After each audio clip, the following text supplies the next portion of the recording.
I'm Heather with WTI. Best time of day is fancy feast time. This is cozy. Cozy does a can for a can of fancy feast. This girl dances for a canned food. It has to be this food though. She won't touch anything else. She wants to go outside. She does a little dance. She jumps up into your hand. It's absolutely adorable and it's delicious. I don't know, I haven't tried it, but cats go crazy for it. Doesn't keep them from eating every rodent there is outside, but that's okay. That's how they show me love. See, Mom? Blech, rodent. And then they eat it right in front of me.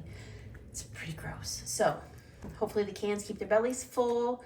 I think it's good for them. Their coats are nice and shiny. We split this between the two, so they have a treat every day. They are 3-ounce cans and they come in a pack of 30. They love the wet food, love the flavors. You fancy some food, Mares? And the fact that all 3 flavors are pate, that's the cat's meow. He loves it, she loves it. She just doesn't love him. Don't do the can for any other can of food. Take it from Cozy and Clyde. This is the best food that there is. Stick your nose up to anything else. And that's our point of view.